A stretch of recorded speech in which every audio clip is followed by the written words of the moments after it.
This section is about intros and then questions. We have 5 questions, 5 panelists, 6 intros.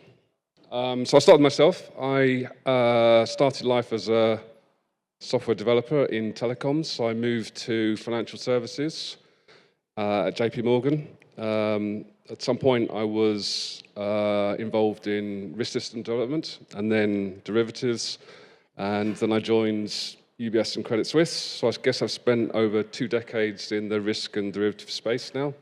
And I'm at QRT now. There's 2 disclaimers before we start the actual question part of this.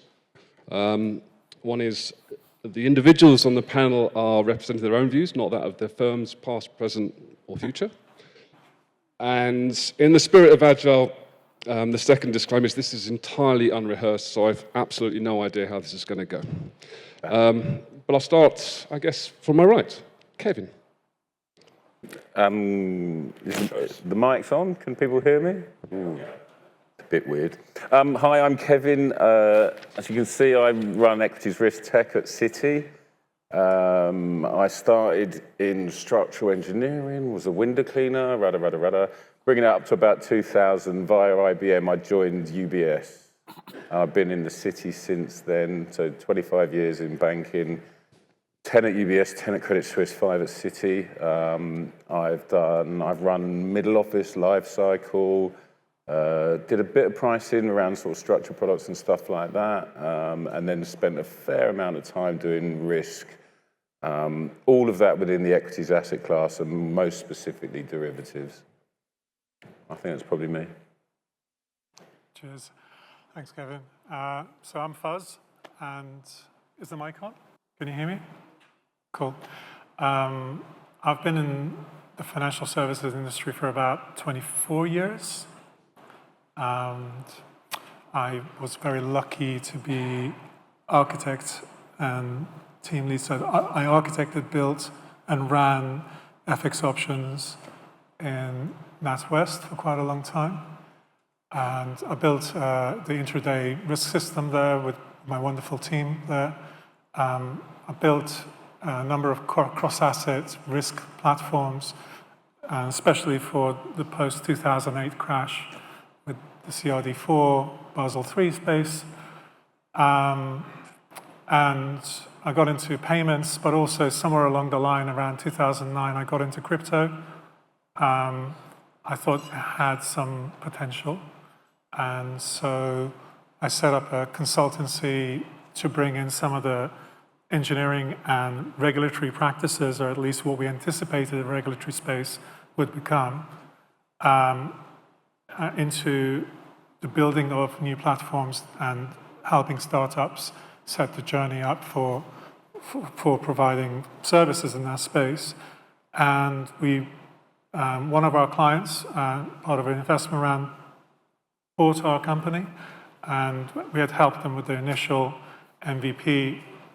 But the last few years I've been working as a CTO to make that platform now multi-jurisdictional with quite a comprehensive set of controls for FX market making, FX and crypto market making, payments, getting their EMI licenses, and also providing institutional grade crypto custody. And now I'm really having the best time of my life as a JUXT principal consultant. Before I got into finance, I was working in defense and did a lot of research work in that space for machine intelligence and stream analysis, data stream analysis. So that's me. Hi, I'm Zohar. I'm a quantitative director at Qube Research Technologies.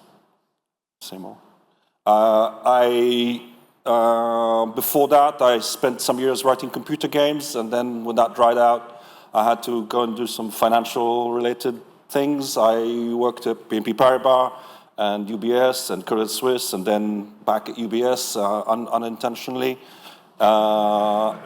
for a little bit, for about 25 years, building risk systems, middle office systems, sales systems, any kind of systems that were required, hiring developers, figuring out how to get stuff done.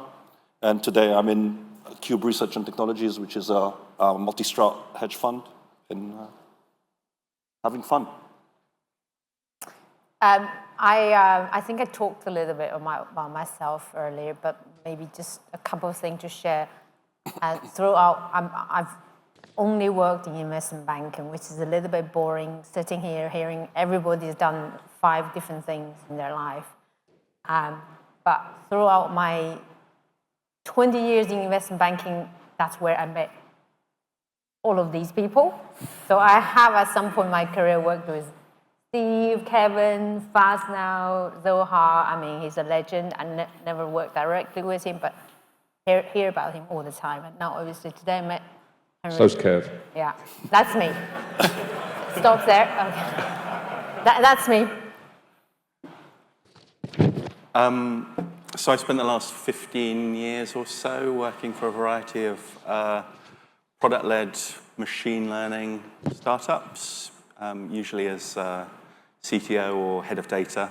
Got into machine learning through data science, got into data science through management information, and that was just a job I had leaving college via a friend as an art school graduate. So I've been learning on the job ever since. And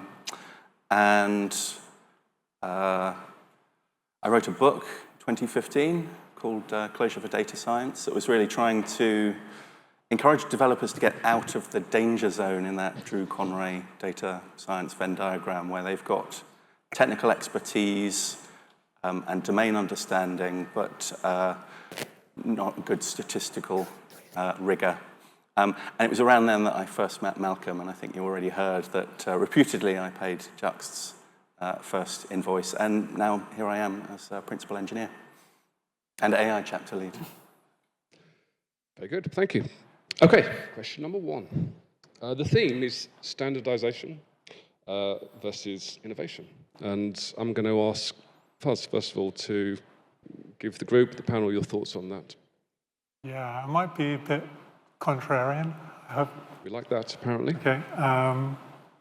So I think maybe many of us have probably been in situations where a system has been running in a production capacity for a number of years. There are problems with it. It creaks around the edges. There is dissatisfaction with it, but everyone's trying to squeeze every single bit of value out of it because the idea of changing seems too expensive, too difficult, and organizationally complex to do. And inevitably, at least in my experience, I've found that there comes a moment of crisis where we must change this. It cannot go on anymore. We've got to improve the state of things. And by that stage, the amount of accrued complexities in the system mean that you have to effectively do large-scale rewrites of entire number of functions in it. And I think that was probably okay for a while because everybody else was in that same boat as well.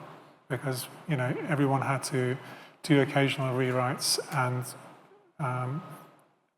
there are very few cases of banks who had genuinely suddenly reinvented something or invented something in a way that's so new and so innovative that changed the scene. I can think of Goldman Sachs, for example, and their platforms and the way they did things back in the day.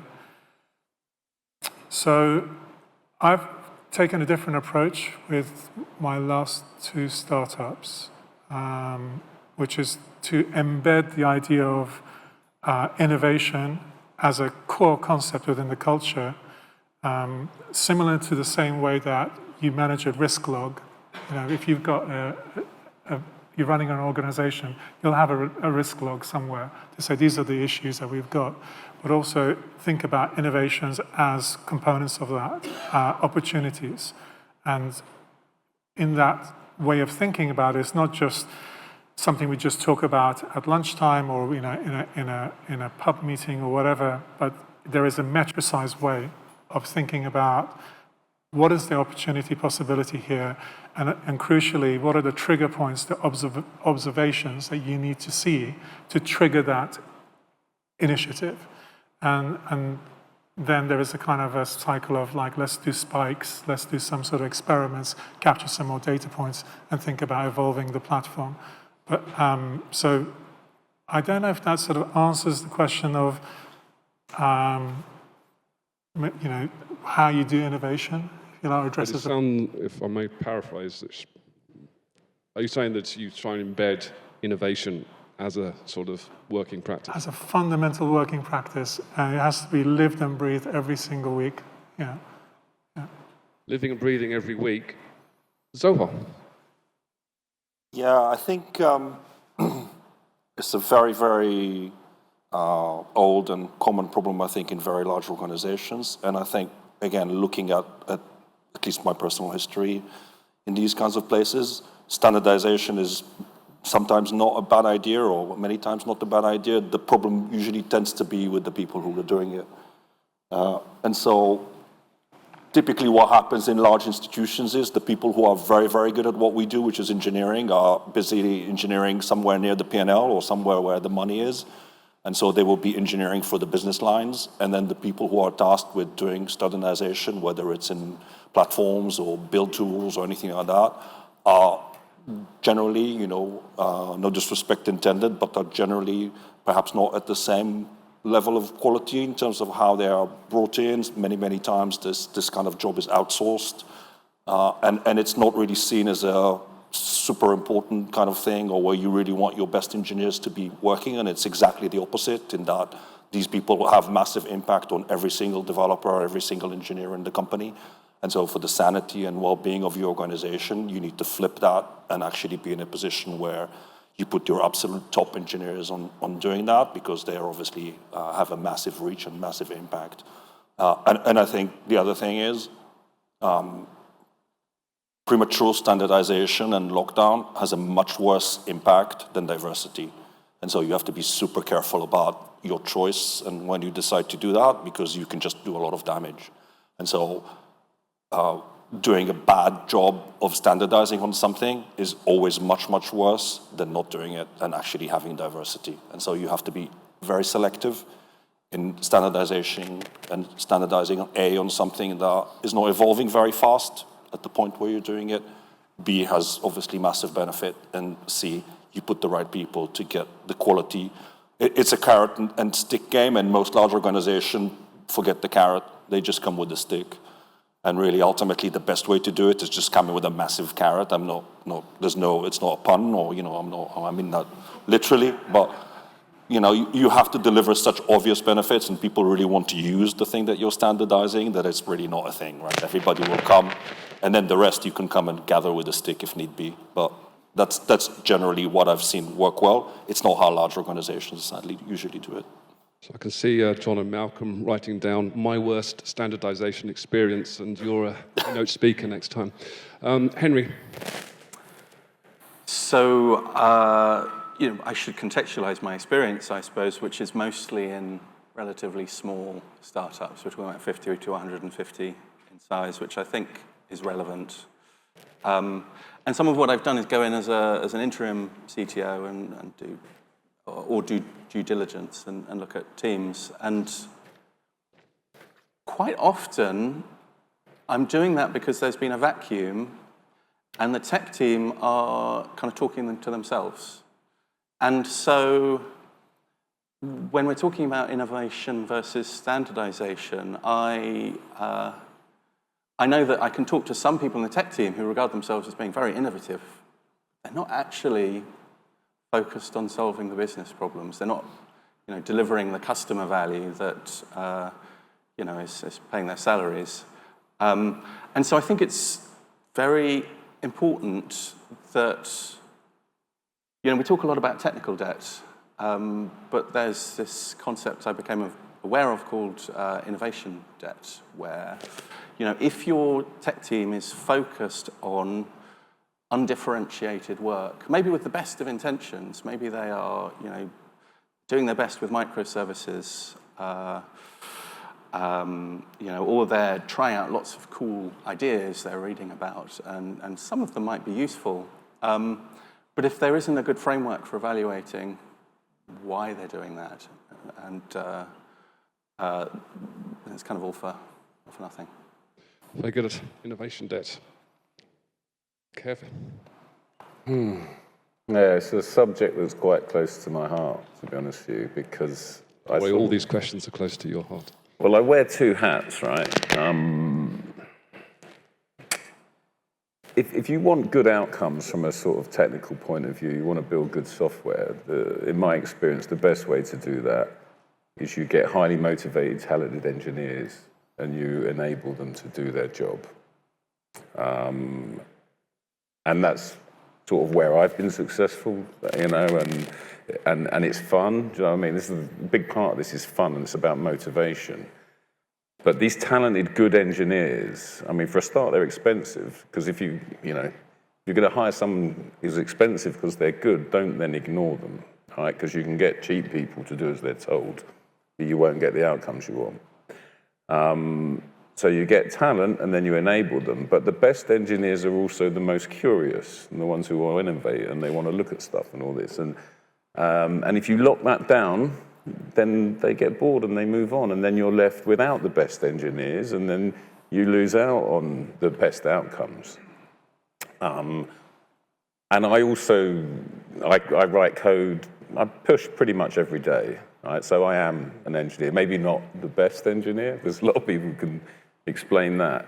But the flip side of that is, by a sequence of strange events, I also run a fairly large organization. So that standardization is something that I'm attracted to.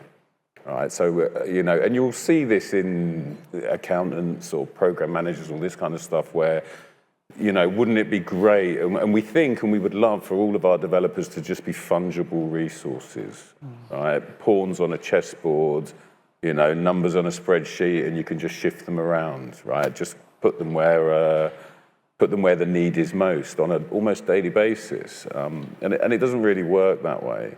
Particularly when everybody's innovating in different directions all the time.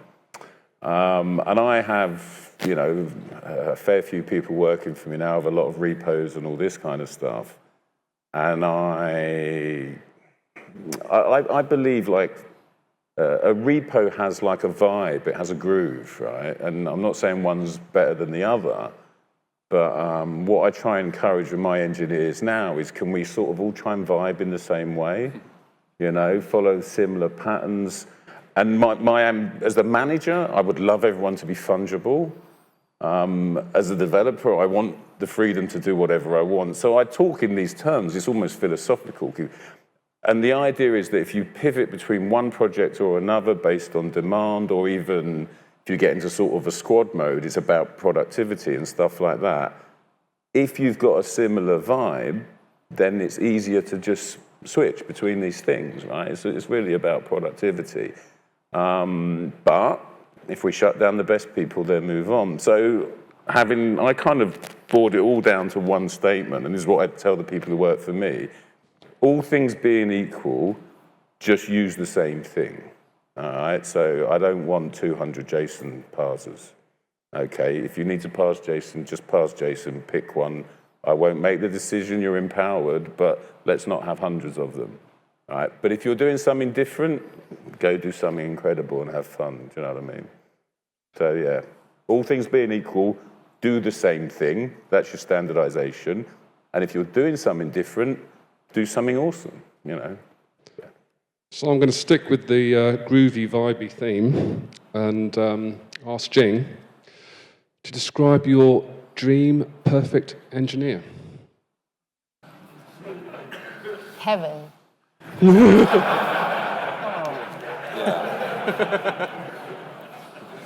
Henry.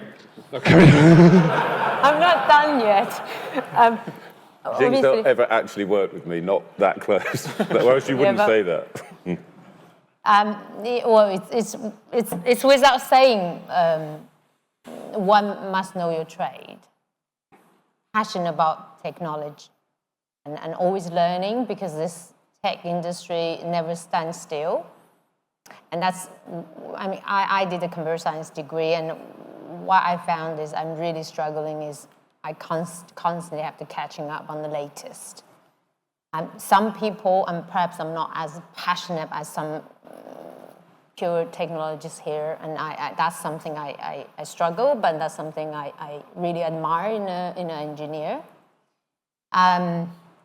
Secondly, I think I genuinely don't believe any engineer can write a good product without have interest in the commercial problem when solving, and just care about what you're trying to solve, and you're passionate about technology, but you make the appropriate technology choice for the problem you're solving. And that's important for me, because once you care, you make a conscious trade-off when you make a decision, when you implement things, because I think that's very important for our business. And thirdly, be a good communicator. I think I'm not talking about eloquent. You're not a politician, and I'm not a salesperson. But communicate clearly with the business and explain complex technology concept in a simple, clear, and relatable way when you talk to the business. I think that's important in my job. And above all, this applies to anybody. And I like to work with nice people.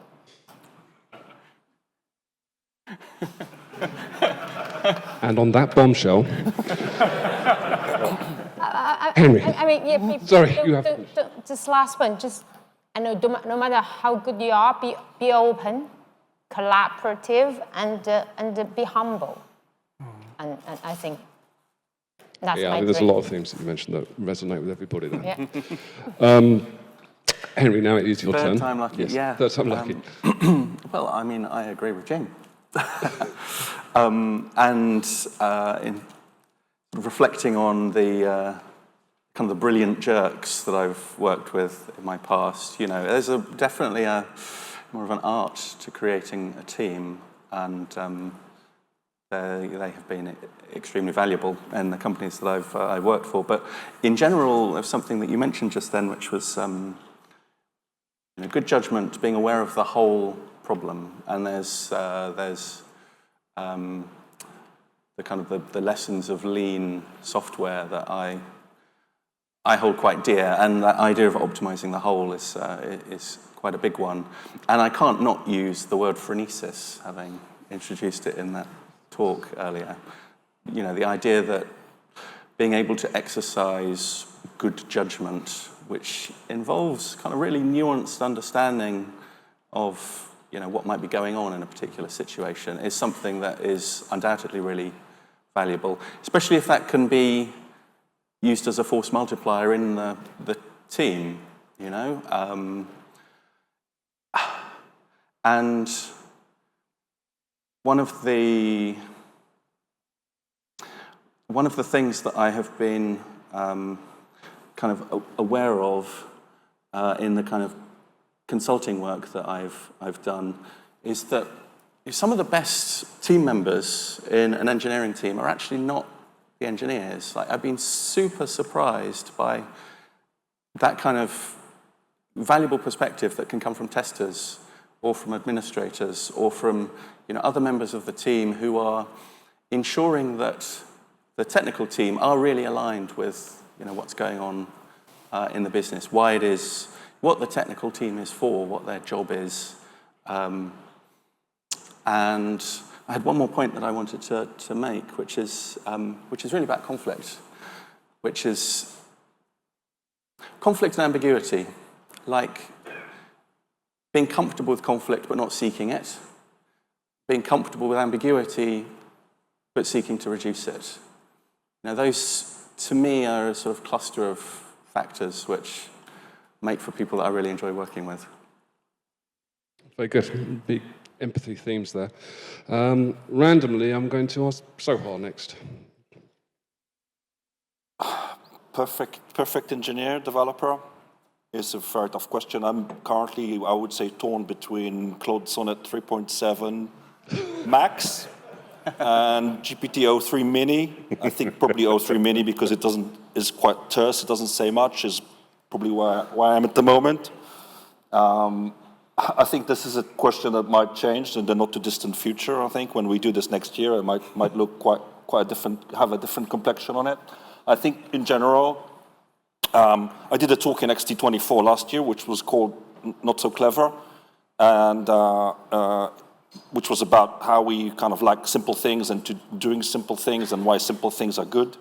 And I think when coming to look at developers, I think the two things that I'm usually interested in is people who are not in love with complexity, which is a disease that tends to be very common in technical people, that they just love complexity and they love complicated things. And I usually look for people who do not. They're just very happy with something simple and that works, and really just not trying to come up with something super flexible and or all-encompassing that no one has thought of before. They're very, very happy to go down and do something very, very simple. And I think the other one is an obsession with the experience of the people that they're delivering for.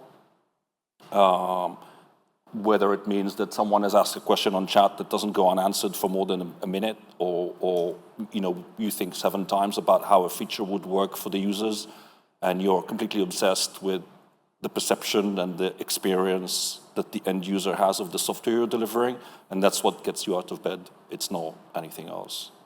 These are probably my 2 favorite things. Very good, similar to some of Jing's comments too. Fuzz. Yeah, for me, it's 2 words, really. Curiosity and empathy. Because I think everything else kind of, for me at least, certainly derives from those. So curiosity to understand what we're trying to deliver, who is it for, what's the reason why I'm coding this piece of functionality here, how does it fit to the rest of the broader picture. Curiosity to know, okay, I may not know, and this is, by the way, applies to, I think it's important to understand that we have an industry, which means that there are younger people coming in, joining the industry, and also more mature or more experienced people, less experienced, more experienced. And we need to have look for propensities that are equivalent for all, in a sense. So curiosity in understanding your stack, even if it's just one stack that you really know, how deeply do you understand it? How deeply do you understand how it's functioning? Certainly, to the earlier discussion that we had regarding high-frequency trading, that sort of knowledge really enables effectiveness and the ability to deliver that. And empathy is just understanding that, we're all human beings. We're all still delivering for human beings, one way or another. And human beings are uncertain. We don't know everything. We have different needs as well. Whether it's my teammates who are going to be looking at my code in a few months' time or a year's time, or I'm going to be looking at this code in a few years or a few months' time, or my product owner who has got a much more comprehensive perspective and understanding what they need as well, and the business, just having that sort of alertness to those different dimensions. I think empathy and curiosity is what would capture it for me. Thank you, Kevin. You're up first on the next question. Okay. But if you can describe a perfect engineer without using the word Kevin in 20 seconds. Okay, not Kevin. Brilliant. Everything they all said, right? Just a couple of comments, really. And no one's going to dispute anything, are they? They're truisms: empathy, openness. But a couple of interesting points. Openness to conflict. I like that a lot. The reason I like that a lot, I was going to be my answer in terms of there's no such thing as the perfect engineer. And if you get it right one day because the planets align, your customers will change next week and what you did is now wrong. So there is no such thing as perfection. And also, I think the best example I could describe this as is probably some of the very, very best developers I've ever been lucky enough to work with. I mean, super, super talented. People, names you'd know, books they've written, everything I've ever learned and done well, I learned from them. 6 of them would get nothing done. Do you know what I mean? So you need all types in a team, you know, and that's where these things like empathy and, you know, groupthink is powerful but damaging. So we need conflict and being comfortable with it and all this kind of stuff. So yeah, there's no such thing as perfection. You just need, I'm more of a Moneyball kind of guy. Get everyone in. Okay, go on, what's next? Takes a village. Question number 3. I don't know how we ended up asking you first this question, Kevin, but we did. Are some legacy systems impossible to replace? Okay, Based so on your experience. based on my experience, Personal experience. Yeah, I've done a few. I've probably left a few as well. I would caveat it with limiting my answer to investment banking. I can't speak to sort of people. Revolut, 55 million users. 550 is more my ballpark. So within the context of investment banking, of course, everything is replaceable. Right? If you build it once, you can build it again. And really, the challenges are not particularly technical. We can talk a little bit about different approaches technically. But for me, the first thing I would ask is why you want to replace it. The answer will probably be because we can't change it anymore. Because it was written 30 years ago, it doesn't have tests, but if you want to be successful, you need to understand that it's a slog. Right? You need to be tenacious and passionate, and you need to have strong leadership. And by leadership, I mean you need to have a vision and hold it and change it. And you need someone on the business side who's prepared to back it. Because they might be your biggest champion, but they're also, it's a bit of a double-edged sword because you're halfway into like beta or whatever, and then they've got this idea for a new feature, and before you know it, you kind of haven't quite finished, but they've got this feature here, but that's still live for that and all that. So you need laser focus, you need discipline, and you need to say no. But yes, of course, we can do it. Anything is possible. Right, Henry? It's hard for me to add anything to that answer. I mean, you know, I've had the luxury of working mostly in, you know, kind of greenfieldy startups, or at least brownfield. You know, where the team size has been, or the company size has been below Dunbar's number, we can all talk to each other. You know, the sort of the socio-technical problems are much more contained. And yeah, of course, you can rebuild things. It's a business decision. You need to weigh off the you know, the technical debt versus the replacement risk. Thank you. Jane? I sort of skipped me on that one. Again? Okay. Soha? No. The obvious answer in my view is that no, there are systems that can never be replaced, and the institution that runs them will be gone before they disappear. And it's not usually a technical problem as such, in that, you know, maybe the complexity is not so huge that it's not possible to replace it. It usually is. But there are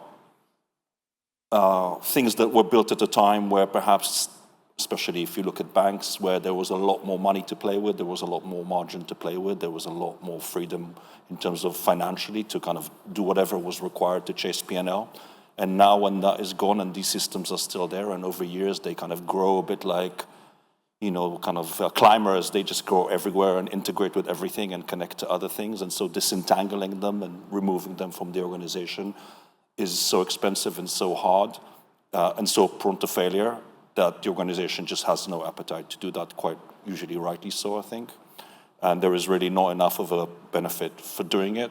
And if you tried, chances are you'd have a very high degree of failure, or like even new projects fail most of the time. So these kinds of projects are extremely hard. I mean, I've been in the business of replacing old risk systems personally over many years. And the technical problem is the least of your worries, right? Yes, you can build a scalable, high-performance, nice risk system. The problem is you have 100 other systems that have been evolved over years that come up with numbers that you have to replicate, and you have to kind of figure out why and how. And that is immensely complicated and time-consuming. So do you mean that you can't replace them, or that you shouldn't? I meant that practically they are non-replaceable. It's not that it's not possible technically. What I'm saying, it's not possible practically. But the initial ambition sort of peters out. I mean, because Klondike there's too many hurdles. Not to learn. Klondike's what? Still very much running. Yeah. Yeah. I am open to offers. and that's not the bad system. But I'm just saying, in general, there's just like systems that will never go away. For many reasons, not just engineering. No, I agree with that, but mostly not. It's because trying to get rid of them would be the wrong decision. Yeah, I mean, Yeah, they're but not it's possible. practically possible to replace. Yeah. Faz, what's your experience? Your personal opinion? I've been in that sort of situation before, where we've had a risk system that's so embedded, it's like nobody wants to touch it. And then the market crashes, and then there is a fundamental shift in the way risk is being calculated. And there is this hell or glory type of project that comes along and brings together 300 people, 400 people, and says, right, we're going to have to do it. And that happens. And I don't think that, I think it just goes to show that technically, you're absolutely right, it's possible. It's a question of risk and cost. I do worry a great deal, though, when I'm, again, going back to my risk log, when I see a system that has no understood upper envelope of where it's going to scale to. Can it scale? And is it going to handle a volume growth of 10x, 20x, whatever it's going to be? If we don't know that, then that system is like, for me, it's like a smell that's always there. And then what we would want to do as an enterprise architect, maybe, is to isolate, reduce any further connections coming in directly, isolate some service boundaries around it to try and at least minimize the coupling to the rest of the organization and plan ahead. Go, okay, in the event that, because often I think sometimes these decision-making cycles, they seem to be fait complete. They go, no, we're not going to upgrade, and that's it. That's a decision that the firm has decided upon. We're not going to do it. And that's not the way I think that it should be run. It should be a case of we will upgrade it, or we will need to upgrade it when these conditions happen. So you need to think a little bit further ahead and say, okay, we have plan X. When that plan X needs to be activated, we've got a plan for it, in my view. A lot of the times, just it's an organizational kind of construct issue in that the reward structure, the way it's set up in organizations, is broken, and it doesn't enable this to happen organically. And by that I mean, I won't mention which one of the organizations I've been associated with had some systems in an area that was not very interesting. It could be like some inventory management of something or something like that. Not super interesting, but there were 4 of them. And they were costing the organization tens of millions a year just to keep running, and none of them were particularly great. And they wanted to build a new one or build something to replace all of them that would be cheaper and better. But that was an area that was not interesting to anyone, that kind of area, even though it was not cheap. And no one really wanted to invest money in it, apart from the, already. And so say, well, okay, I don't know, I'll spend another tens of millions on a new system that may or may not work, and then decommission these other ones and so on. So it wasn't, the incentive just wasn't there. And I suggested they do like a bounty system or something like that, where they said, okay, here's the reward. You can save 50 million a year, right? Why don't we just take some of it and give it to some head, to a gang that will come in and do the decommissioning, and we'll pay it from the money that they save. So we say, okay, you save the organization 40 million a year, we give you half. And you just come and do it for that, right? You're not even going to be part of the organization to some extent. You're just going to come in to do this this job of killing these old things, and you do it because there is a big reward to be had there. It's just that reward is hidden in this kind of corporate structure that's very difficult to extract. Yeah, I agree. I also think that there's in our industry, which happens to be finance, I think there's a leadership churn. So if you have a multi-year project, it might not survive the next generation of leadership, and I think that's a significant factor too. Question 4. I'm looking at you, Henry, because you're up first on this one. What is the right level of individual accountability? How do you balance the single-person dependency problem against a lack of accountability? So, it makes me think of ground squirrels now. But as a startup CTO, I'm pretty used to being the single-person dependency for a whole bunch of stuff. And it's a horrible place to be. And I've also experienced the other side where, you're really racking your brains about why it is that something is just not happening, even though everybody agrees that it should happen. It was when I was sort of wrestling with some of these questions, quite a stressful period a few years ago, that I reached for a venerable old book. I think many of us will probably have read it, The 5 Dysfunctions of a Team. And it made a real lasting impression on me because these 5 dysfunctions are arranged in a pyramid. They kind of stack. And at the top, you've got inattention to results. The team is just not delivering. And the one underneath that is a lack of accountability. But underneath that is a lack of commitment. And accountability without commitment is kind of slippery. People can agree, but there's always a reason that something doesn't quite happen the way it should. And underneath that, a lack of commitment is a lack of conflict, that word again. And that, I think, is why conflict is important, because unless you have the difficult conversations where people get to debate whether a particular strategy is right or a particular process is working, the other tiers of the pyramid don't work. And at the foundation, the 5th one is trust. And so when people talk about psychological safety in teams, it's easy for some people to think that means that just sort of everything's rosy. Like psychologically, everything is just happy.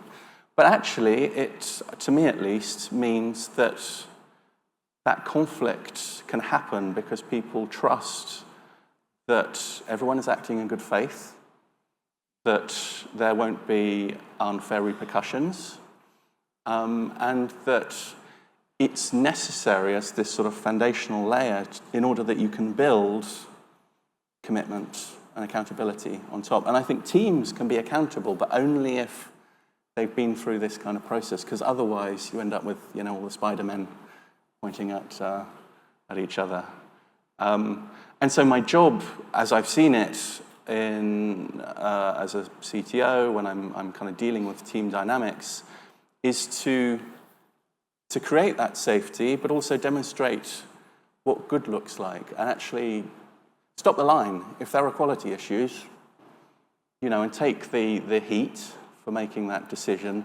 But gradually the team can come to be aware that that's an okay decision to make, and they'll learn the kind of trade-offs that I'm employing. And gradually, I can step away and I stop being that single person dependency. I can offload, not the accountability, but the responsibility, and trust that the team is able to make those good judgments without me in the loop. Very good. Follow that, Jing. I do have something to say about this. In large, unlike Henry, in large corporate, it's a bit cold to say no one is irreplaceable. But it is also something this is something worries me when I see a sign of a key person dependency for 2 reasons. One, from sort of business continuity perspective,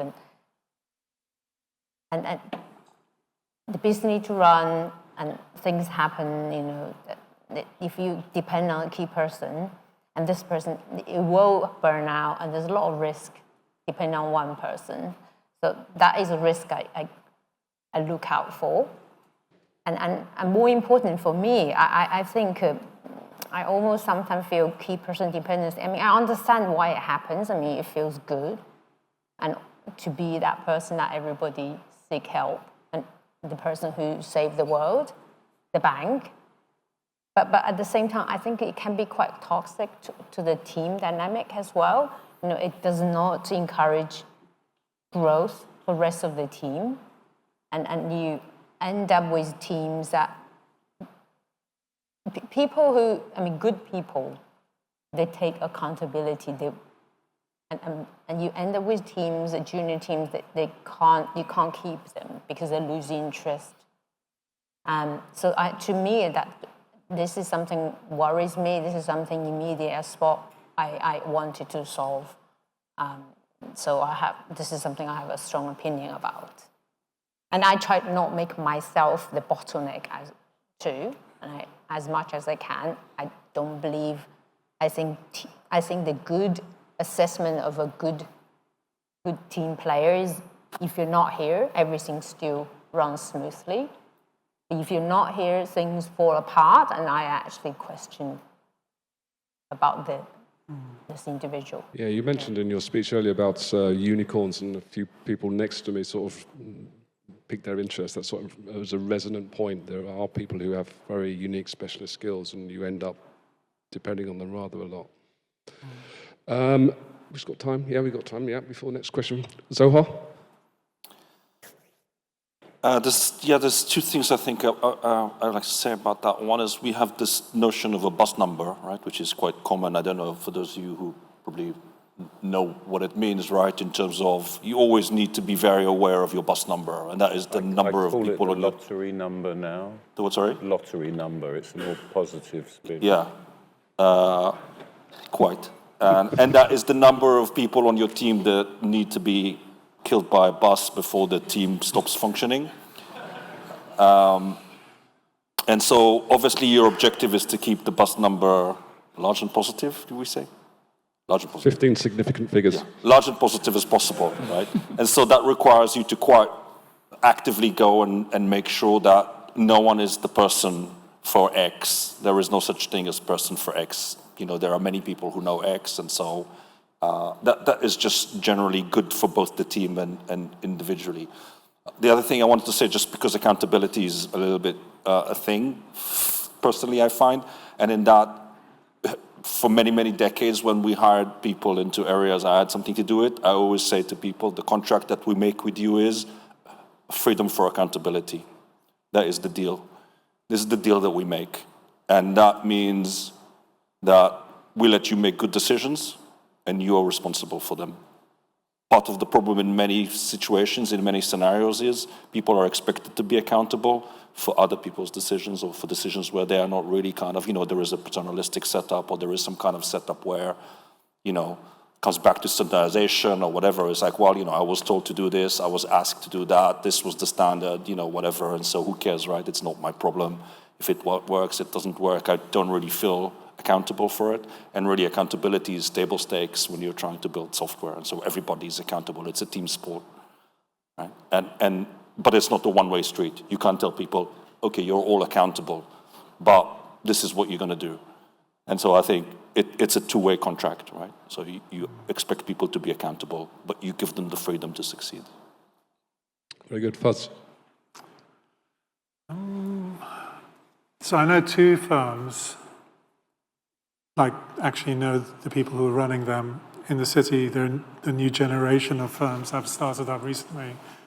And we were talking about this earlier, they have, and I've heard of other ones, but these are the ones I kind of really know.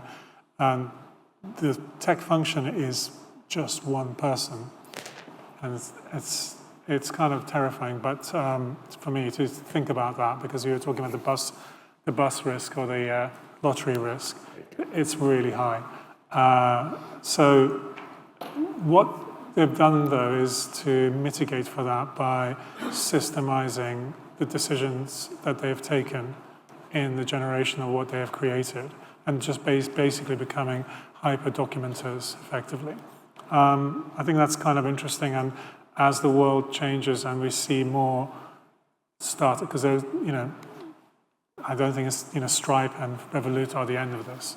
They're the current leaders, if you like, and I think there's just going to be more generations of new companies coming out with embracing the new technologies, and they'll need to adopt these different ways of managing accountability and ownership.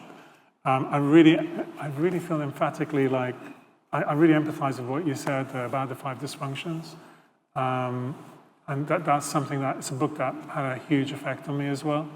And, conflict and trust as being the heart of any sort of group where there's more than one person involved, it's really foundational. So I just want to emphasize that, and also the fact that it's not healthy if just somebody becomes the kind of the rock star of knowledge and all activities for a certain thing in a team. It's unhelpful, because we're trying to create an organization that lives beyond us, that has its own life that continues after we leave. So we need to be creating for that, and we need to engender our community of developers and product managers and so forth to try and create that spirit of sharing. And so that's what I think. Thank you. Question 5. Okay. Heretic has been a word used quite a lot today. The question is, what beliefs or approaches do you hold or practice that some may consider at odds with industry norms? Soha, I love it when you talk heresy to me. Yeah, it's my specialty. So the one I picked is branches. Yeah.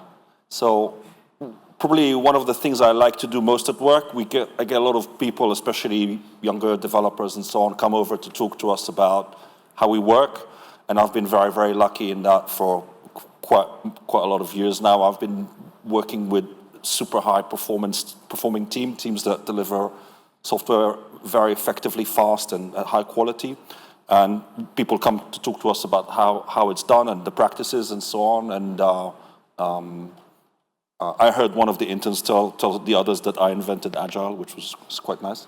And I don't know what I said. They're in the audience. I don't know what I said. Block your ears. He did. I don't know what I said to make it happen. So anyway, and I tell them, we don't use branching. We all work on trunk or main or wherever you want to call it. We work on one branch. We don't use branching. And they were kind of like, I can tell when they look at me that they didn't really either believe me or understand what I said.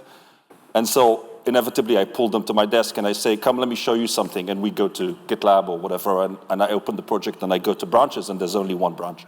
And I can see the look of complete horror and just disbelief on their faces when they see that, and they were just like, how is this even possible? And the view I have on that is that it's desirable rather than possible. And I'll tell you why. The reason is, I think branches in general were devised, and things like Git and so on especially, were devised for open source projects. And the setup in open source projects is such that you don't know the other people. They very rarely actually sit anywhere near you or maybe in the same country. And so you know nothing about them, and you cannot upfront decide whether what they do is good or bad. Do they understand the spirit and architecture and philosophy of what you're building? Is the code any good, et cetera, et cetera? Is there anything malicious there? And so consequently, this is a great structure for that. They put in a merge request, you have time to review it, you can decide whether it's good or not, you comment on it, there is an interaction, and eventually you decide to merge it or not merge it. When you're a team that's working together in a single company, working on one code base to do something together, I think it's a massive anti-pattern to do that, right? Because it's wasteful, it is redundant, it is a bad way of bringing in new developers into the project, because typically what you end up doing is abandoning them in some corner somewhere to put in merge requests that pile up and no one wants to review. I've seen projects with hundreds of these just sitting there, waiting for someone to review them. Merging becomes a bit of a festival, you know, the festival of merging Friday or whatever it is. People spend all their time just merging, and, you know, it's an activity that just can go away and never happen. And what you really want to do is, like everything that's painful, you want to do it constantly. So you want to merge all the time from trunk, and you want to check in all the time for trunk, and you want to keep trunk or main in good shape and deliver from trunk, and you don't want people to use any other approach. It's my heretic view. Look after your trunk. Buzz. Oh, crap. I know the industry is like, have left me like lying on the road, injured behind, and gone somewhere else. But I very firmly believe in that. Thank you, Fuzz. I don't know. I feel like I've lived through a lot of heresy. I think the earliest one was probably the World Wide Web, but that's showing my age. And it's amazing that back then people couldn't imagine that we'd be doing things with the way we're doing them now. It's just unheard of. And the same thing with crypto, and the same things with various things. Like when Java came out, no one actually looked at it seriously. Everybody was a C developer, and as I was as well. And it's hard to imagine that we'd accommodate a different runtime and virtual machines to do so. So for me, I don't know, like I think still we are very, very far away from creating, having the right kind of tools and the right kind of languages to be able to create something which is efficient in terms of its expression. We tend to use frameworks and sort of, I'm actually not forgive me for anyone who loves Spring, okay, and no disrespect at all, but I think it's quite old and has seen its day. I think there are far better ways of doing things, and one can be more elegant and more concise and deliver better services without the necessity for all the baggage that comes with that. So maybe that's one of my heresies. But I still accommodate and I still code with it when it's necessary. I won't tell anybody. No disrespect to anyone at all. Jing. One example may be heretic for me is obviously as a product owner, you look at your backlog. That's what you do, a lot part of your job. What I do is I just chuck it in the bin periodically,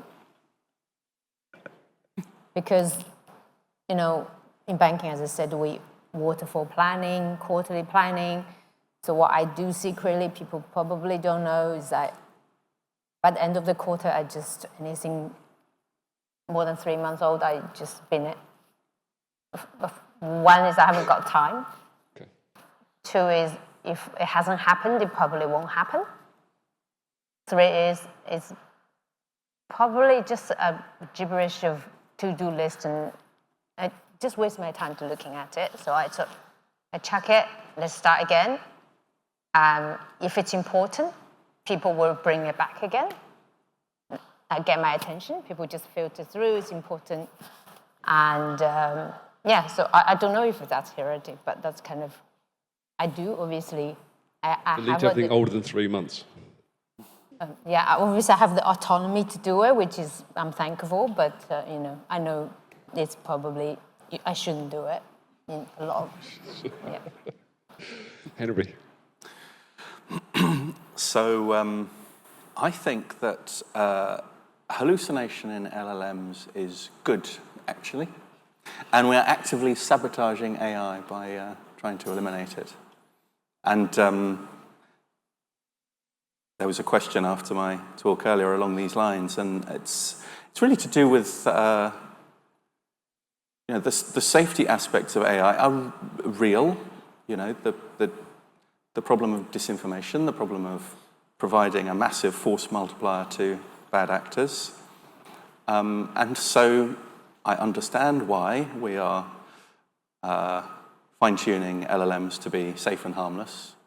But at the same time, for certain use cases, and I mentioned scientific research earlier, there's enormous value to having something which is wrong sometimes, but interestingly wrong, to explore unusual areas of the kind of state space.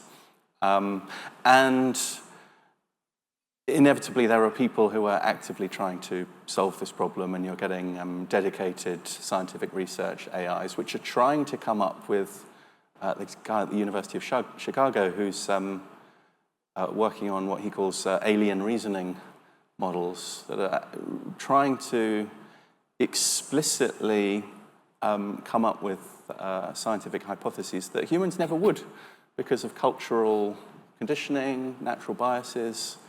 I just think that's such an interesting space, and at the moment, creating these massive, great foundation models that are trying to do everything, we're neutering them from a really interesting use case.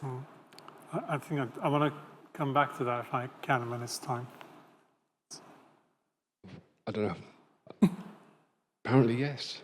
Yeah. You can come back to that. I thought maybe you... Well, if you saw me shaking my head earlier, it was the frustration of everybody throwing out the ones I had in the bank. So anyone who doesn't like Spring, I will work with. Okay. I love you. Okay. I mean, who here wants to use Spring? Actually, I shouldn't do that. It's not appropriate. Anyway, don't use Spring. Clearly, don't use branches. I do have repos that we do branches on, mainly because they're a bit dodge and legacy and we don't trust the build, but we definitely don't do PRs. We raise PRs, you merge your own. Okay, if you need to do PRs, PRs are not your solution. Okay, why wait 3 months? No rush. Wait 1. Okay, what else? Planning is futile. We all know about what Mike Tyson said. Agile has jumped the shark. If you're writing comments in your code, maybe just write better code. How about that? In fact, the new one of that is that if you're writing comments in your code, it was actually written by an LLM. It's a guaranteed, surefire way to know. If someone is checking in code that has comments in it, they did not write that code. Especially if there's an M dash, right? Yeah. Any kind of comments now. Yeah, no, don't write comments. Yeah, and like, is it done yet? I mean, come on, estimating we're past that. I don't know. Agile's jumped the shark, that's a good one. Jump the shark, yeah. Only the uppercase one. Lowercase a is actually still quite cool, but no one talks about that. Is that quick enough? That's very good, yeah, very good. Good list. Sorry, Fuzz, you wanted to come in on the hallucination point? Yeah, no, absolutely. So I think there's everyone thinks about, often we think about LLMs in terms of chat-based models, but there are numerous other models which are specific for material science, for example, new medicines, and the common technique there is to let them hallucinate a lot, thousands upon thousands of iterations, and assess each of the iterations and it's a form of genetic programming, if you like, or genetic algorithms, where you allow them to create lots of opportunities and allow you to explore the space fully. And there have been some remarkable discoveries of late, purely because of those techniques. So embrace the weird, I think, yeah. I agree. Yeah.